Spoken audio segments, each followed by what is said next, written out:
Assalamualaikum warahmatullahi wabarakatuh. Hai, saya Narisha binti Jaafar, nombor kad matrik KAD 21050707. Pelajar kos Diploma Pendidikan Awal Kanak-kanak semester 3, ambilan Mei 2021 dari kumpulan 3 bersama-sama rakan sekumpulan saya. Hai, Assalamualaikum. Nama saya Nurul Aimi Tuskiman dari Diploma Pendidikan Awal Kanak-kanak. Nombor matrik saya ialah KAD 21050708. Dan saya Siti Amidah Sumaya binti Zamri dengan nombor matrik KAD 21050730 ingin menerangkan tentang faktor-faktor yang menyumbang kepada keberkesanan pengajaran sains dan teknologi di awal usia kanak-kanak. Baiklah, kita mulakan dengan pengenalan mengenai sains dan teknologi, di mana sains dan teknologi merupakan sesuatu perkara yang sudah berkembang sejak zaman pra-Islam lagi, hinggalah ke zaman klasik Melayu Islam sebelum berlakunya zaman penjajahan Eropah.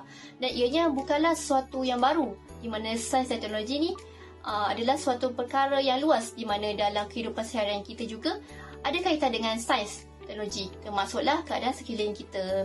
Oleh itu, subjek sains dan teknologi merupakan salah satu subjek yang perlu diterapkan dalam diri kanak-kanak dengan lebih awal lagi, terutamanya di taska dan di tadika, supaya kanak-kanak dapat meneroka, menyelesaikan sesuatu masalah dan memelihara alam sekitar ketika dalam menjalankan sesuatu kaedah eksperimen yang dijalankan. Kita teruskan dengan definisi sains. Tahukah anda bahawa sains ini berasal dari bahasa Latin yang bermaksud mendapatkan ilmu atau maklumat? Apakah itu sains? Sains adalah satu proses pengumpul ilmu seperti mana-mana proses lain untuk mendapatkan satu maklumat. Sains bermula dengan pengalaman, kemudian memperolehi fakta dan peraturan daripadanya. Cara penyelidikan saintifik dilakukan adalah secara dengan melihat secara teliti, mengukur dan melakukan eksperimen serta menjelaskan mengapa ia berlaku. Kebiasaan eksperimen ini dilakukan oleh para saintis.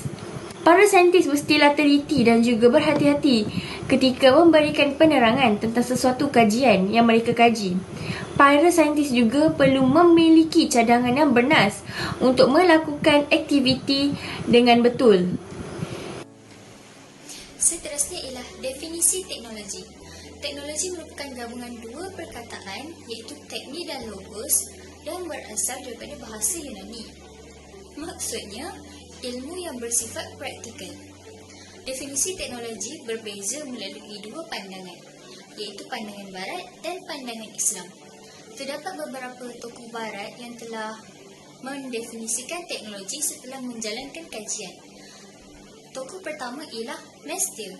Pada pandangan Mestil, teknologi merupakan satu himpunan ilmu yang tersusun dan membawa peranan untuk mencapai matlamat yang bersifat praktikal.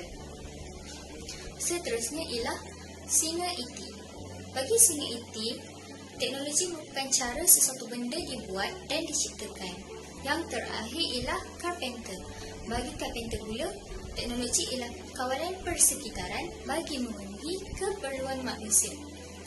Istilah teknologi dalam Islam pula ialah San'at, yang berasal daripada bahasa Arab yang membawa maksud seni dan kraftangan atau pertukangan tangan. Dalam kata lain, teknologi juga didefinisikan sebagai sina'at, iaitu ilmu gunaan. Ada juga handasat, ilmu seni bina dan kejuruteraan, dan juga umran, iaitu ilmu pembangunan.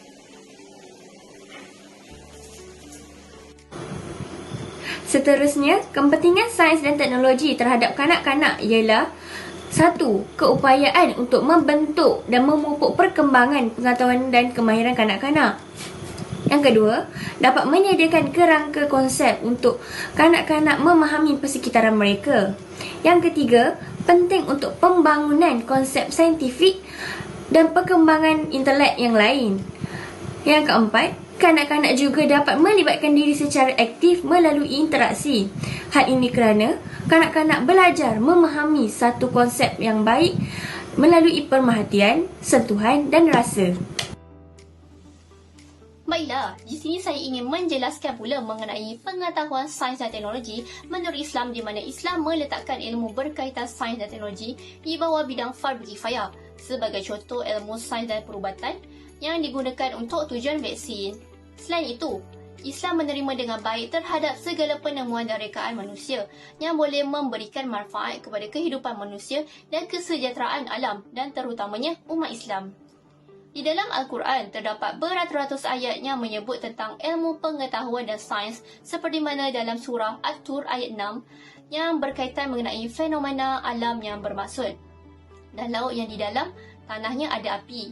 Dan dalam surah Ar-Rahman ayat 20 yang berkenaan mengenai tentang luar angkasa yang bermaksud di antara keduanya ada batas yang tidak dilampaui oleh masing-masing. Oleh itu, subjek sains dan teknologi amatlah penting untuk kanak-kanak supaya kanak-kanak dapat mengetahui ciptaan keagungan dan kebesaran Allah SWT sejak kecil lagi. Setiap guru mempunyai perancangan dalam menyediakan pengalaman pembelajaran yang terbaik serta manfaat pada kanak-kanak. Namun, apakah contoh aktiviti dan kaedah untuk kanak-kanak? Sebelum memulakan pembelajaran dan pengajaran di kelas, para guru perlu membuat RPH untuk sesi pembelajaran. Aktiviti yang bersesuaian dengan kanak-kanak dalam sains dan teknologi ialah aktiviti memerhati dan meniru pergerakan haiwan. Kaedah ini dijalankan secara belajar sambil bermain. Dengan kaedah ini, kanak-kanak dapat mengenali pergerakan haiwan serta mengenali nama-nama haiwan dan kanak-kanak akan mendapat pengalaman baru di dalam pembelajaran. Selain itu, aktiviti lain yang bersesuaian dengan kanak-kanak ialah aktiviti memerhati persekitaran menggunakan deria.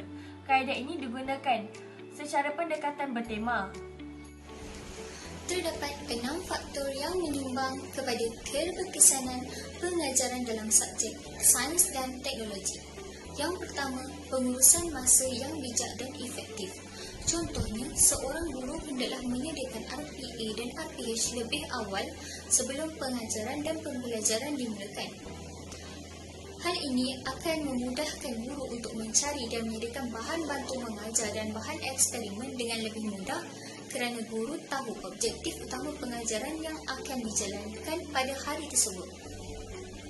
Selain itu juga, persediaan guru hendaklah stabil daripada segi fizikal, mental, emosi dan rohani. Seorang guru hendaklah cergas bagi menjamin kelancaran aktiviti sewaktu di dalam kelas. Selain itu, guru juga hendaklah menyediakan RPA yang sesuai untuk kanak-kanak supaya proses pengajaran menjadi lebih menarik untuk mereka ikuti dan mereka ingati. Seorang guru juga tidak boleh mereka-reka cerita kerana kanak-kanak belajar daripada persekitaran mereka yang mereka lihat dan mereka dengari. Guru juga hendaklah meminati subjek atau bidang yang mereka ceburi kerana ini memberi kesan yang lebih besar terhadap hasil pembelajaran kanak-kanak. Bahan bantu mengajar yang hendak digunakan hendaklah bersesuaian dengan peringkat umur kanak-kanak, seperti dari segi warna, saiz dan kegunaannya dalam merangsang deria kanak-kanak. Apakah peranan pendidik dalam menitik beratkan sains dan teknologi di awal usia kanak-kanak? Sains dan teknologi penting bagi perkembangan jasmani, emosi, rohani, intelek dan sosial kanak-kanak. Hal ini, contohnya, ia dapat mengembangkan kemahiran berfikir kanak-kanak dalam menyelesaikan sesuatu masalah atau sesuatu eksperimen. Di samping itu, mereka dapat memahami konsep sebenar sains. Selain itu juga, kita dapat meningkatkan daya kreativiti kanak-kanak sambil memupuk semangat kerjasama kanak-kanak ketika mereka menjalankan eksperimen bersama ahli kumpulan mereka. Sains dan teknologi ini juga dapat mengembangkan emosi kanak-kanak seperti berasa seronok, gembira dan dapat ketawa bersama rakan-rakan mereka ketika menjalankan eksperimen. Sebagai kesimpulan, Sains dan teknologi amatlah penting khususnya kanak-kanak di taska dan tadika bagi meningkatkan pertumbuhan dan perkembangan intelek kanak-kanak serta dengan adanya kaedah bercerita, demonstrasi, bermain dan sebagainya yang dirancang oleh pendidik sebelum memulakan sesuatu pelaksanaan maupun pengajaran dalam sesuatu aktiviti membolehkan kanak-kanak seronok dan mudah memahami sesuatu penyelidikan berkaitan sains dan teknologi di mana ianya juga adalah komponen penting dalam kehidupan manusia serta memainkan peranan yang penting dalam kelangsungan hidup manusia kelak. Sekian sahaja daripada kami kumpulan 3. Semoga apa yang kami terangkan dapat memberi manfaat kepada para pendengar. Terima kasih.